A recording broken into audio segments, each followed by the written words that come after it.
Let me talk to you about something very important today.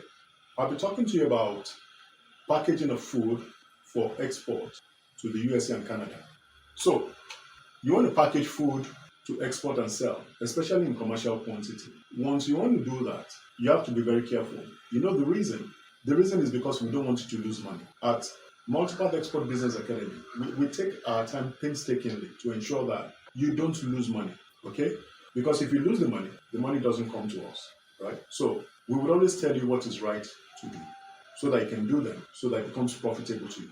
This is what happens when people want to package food for export. They go to the market and buy the generic food pouches out there, like the one I'm going to show you now. So they just want to package food, they want to package kuli kuli, they want to package gari, pound of flour, they want to package anything. Just imagine anything they want to package. They just go to the market and just buy any kind of pouch.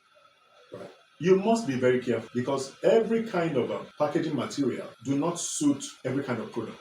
I'm saying this because one of the products that we want to package for export to the USA for our group export that we've been working on and talking about requires some level of kind of packaging. You know why? You see, from the point of view producing, so I'll take you through this value chain of production to the point of packaging, up to the point of transportation to where you want to sell. There are a whole lot of things that you take into consideration. You take them into consideration. When you procure the goods, right? In what form are you going to export them? Are you exporting them in whole form? Are you processing them? Remember, you have to process most of the time because you're selling processed food. From the moment you process food to the point where it gets to where it's going to get to, up to the point that it's going to have its own shelf life, there are a lot of things that happen within that process. There are a whole lot of things. And again, depending on where the goods are going to. If you process food, for example, and you put it in a pouch, there's something called oxidation. There's something called moisture. Those things have effect on the shelf life of the product that you want to export and sell, all right,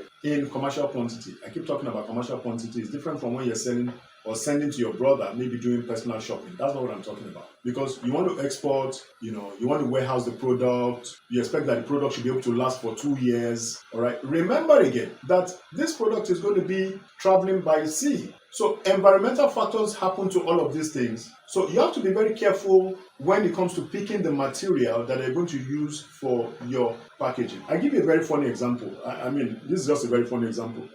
When I was in the US, there was a day I bought coconut oil. So it was during winter, right? So I bought coconut oil and I took it home. Guess what? When it got to the house, it congealed because it was about winter time, right? So it congealed. So I had to be pressing it, using my finger to press it, to be able to use it and all of that. And it was funny to me. I'm like, okay, this thing has congealed here, all right? And it was when I brought that stuff to Nigeria that it actually had to, it became liquid, it defrosted because now we're in the tropical region. So I could use it easily, to trim my hair at that time and all of that. So that's how products behave. Products are not going to behave the same way depending on where they are per time. So if you know that you want to package your food, your plantain flour, your dates flour, all of those things you're packaging, be careful. If you come to us, we would tell you what is right. We will look at your product for you, we would carefully look at it, do some certain research, and tell you the type of packaging material that is appropriate for that very product. Because that product is going to go through transportation, go through sea, it has to do with moisture,